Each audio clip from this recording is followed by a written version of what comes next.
Alam mo, buti na lang ikaw. Mahirap kang patayin.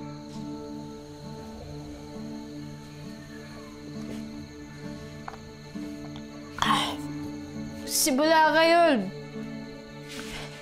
Tayong dalawa na lang, ha? Ikaw, at ako, tayong dalawa na lang.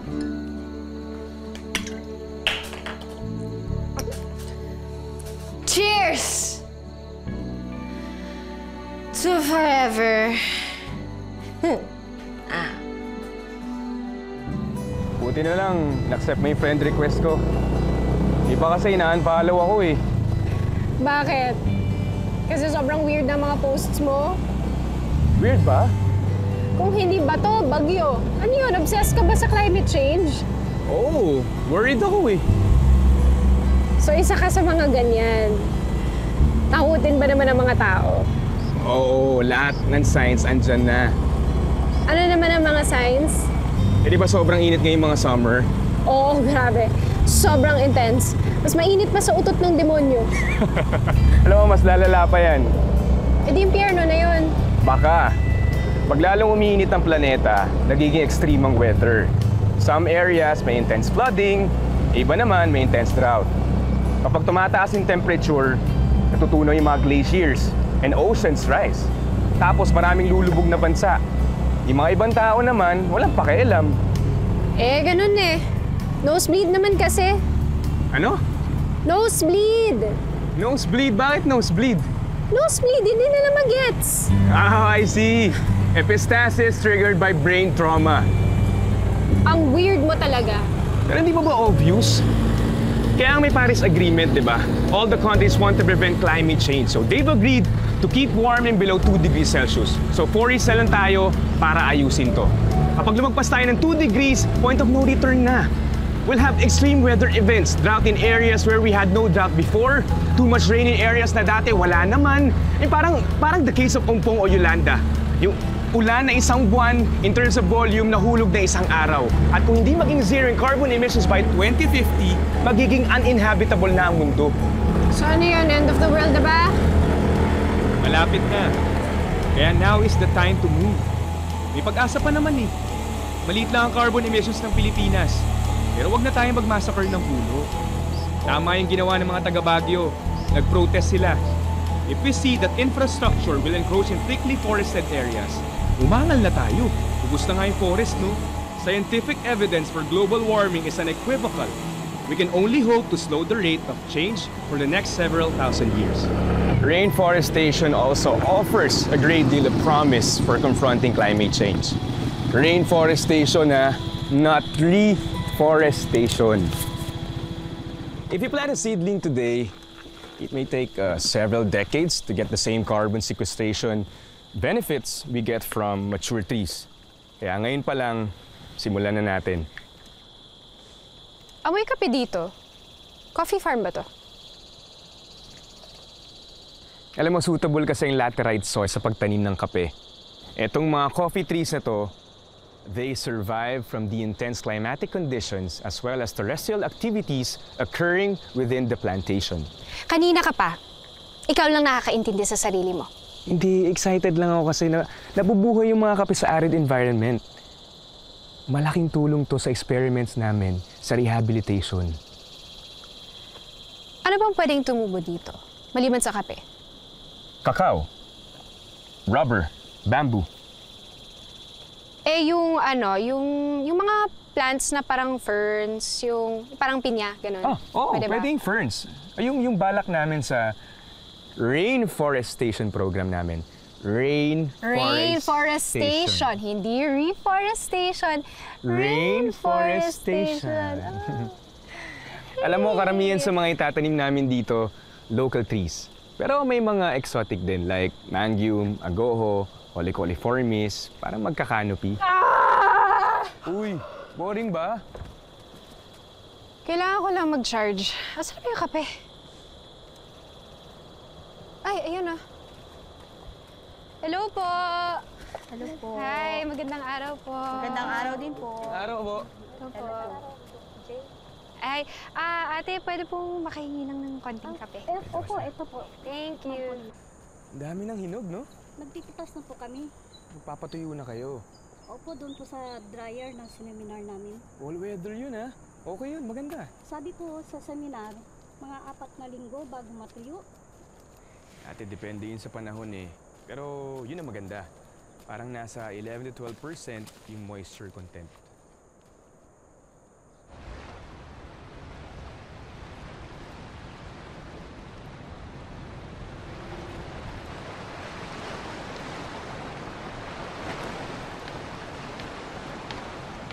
Mia! Mia, anong ginagawa mo dyan? Wala. May papakita ako sa'yo. Ano yun? Basta exciting to. Ito na lang papakita sa'yo. Exciting na naman.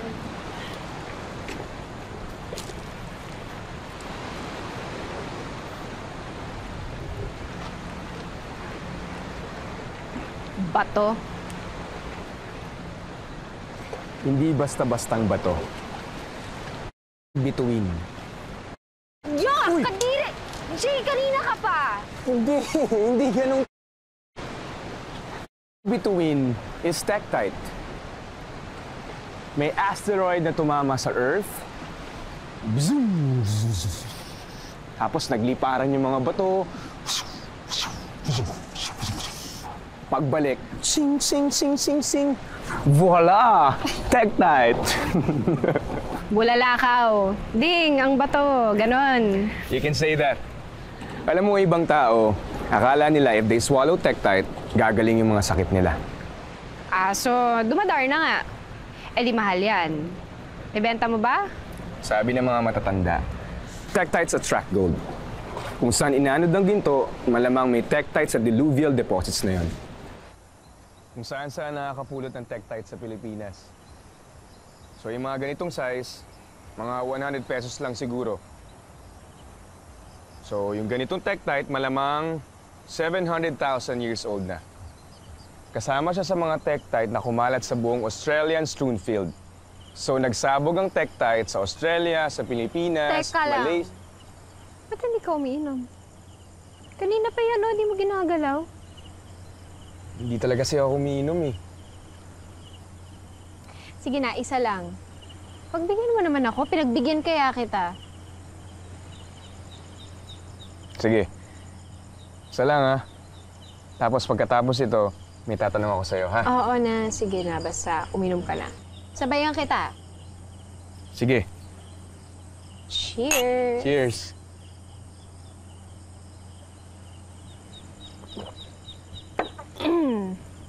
O, diba? Ang dali lang.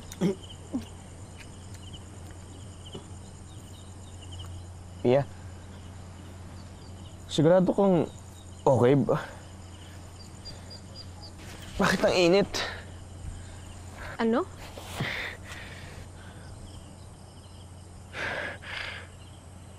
Di ako makahinga. Okay ka lang?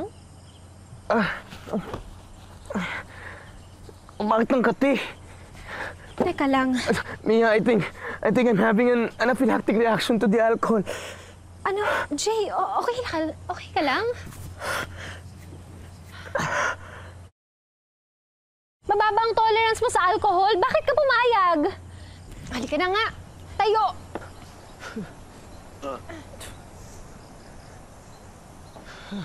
Halika, bilisan mo. Bilis! Okay, tara. Uy, Jay. Halika, Jay. Ano sa'yo? Okay, easy lang. Wheelchair. Dok, ano nangyari? Allergic reaction sa gin. Kailangan niya ng epi.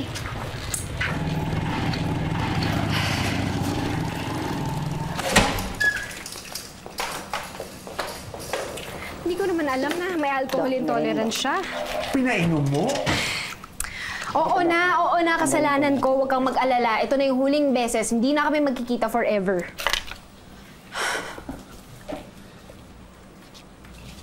Baka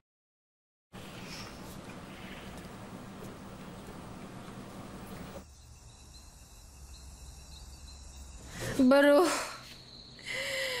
Si Jay.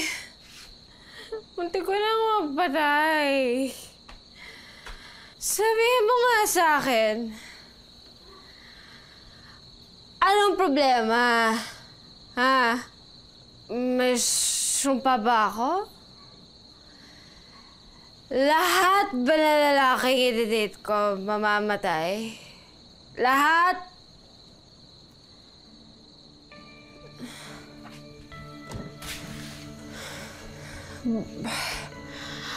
Alam mo, buti na lang ikaw. Mahirap kang patayin.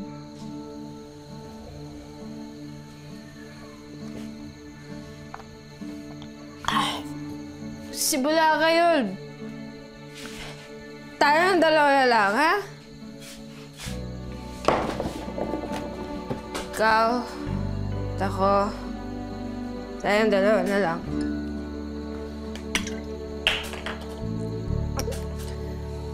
Cheers! To forever.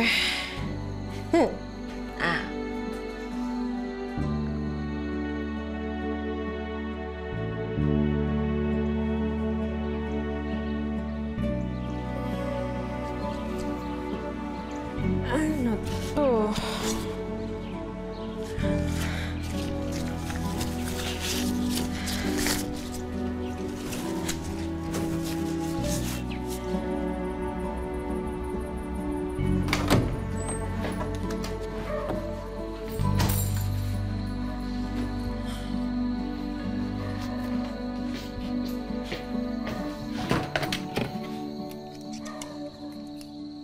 Ay, sorry. Oh, ayan na. Yung mga nagyayang lumabas sa ospital kanina. Pero nag-pass ako dahil walang magpapakain sa'yo.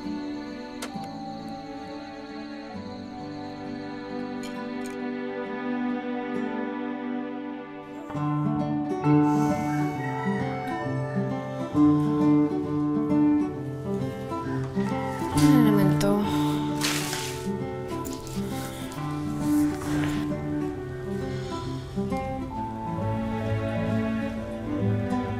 Oh, bro, CJ. Sabi niya, the country is currently experiencing lesser amount of clouds as compared to the past weeks. Magdala ka daw ng payong at may likelihood of rain showers bukas. Weirdo talaga. Ikaw, gusto mo pa ulan?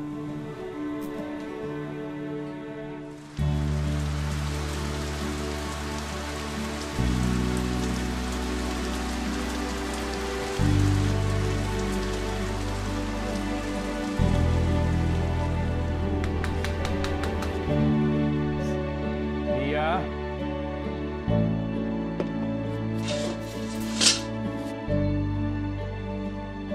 Alam ko, andyan ka. Bukas yung ilaw.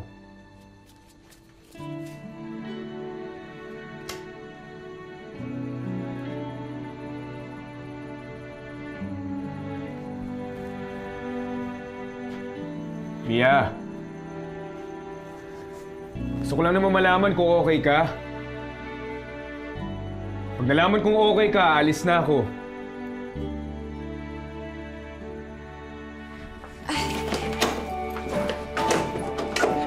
Sorry. Hindi ko nang makalimutan. Ayan, okay, ito na.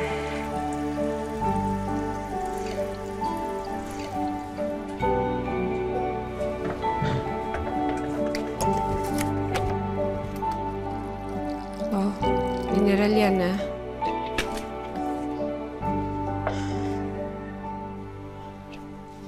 Alam mo ba kung anong araw ngayon? Death anniversary ni Noah.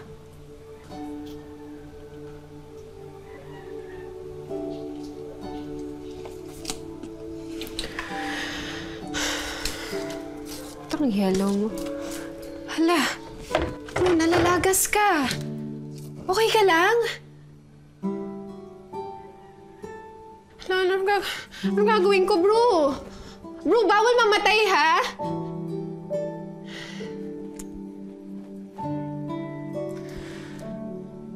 Tatawag na ba ako ng doktor? Amuyin mo.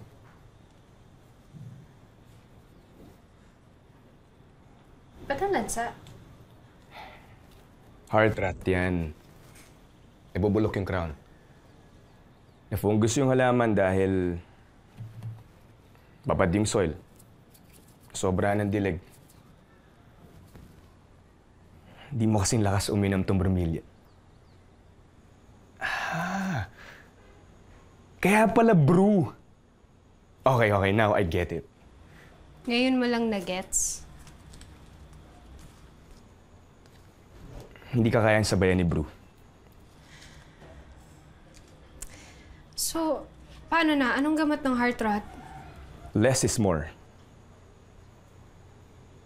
Less water kay brew. Tapos sa'yo, less alcohol. Oy, Jay. Hindi ko sinasadya na ma-emergency ka. Baka mamaya iisip mo na sinadya ko yun, ha? Oo, alam ko. Bakit ko naman iisipin yun? Kasi you deserve. Sobrang boring mo, hindi ko kinaya. Seryoso? Joke lang, ano ba? Joke lang. There's a grain of truth in every joke. Okay, sabihin natin hindi naman sobrang boring. Medyo lang. Kaya sa'yo, dapat less is more din. Best effort.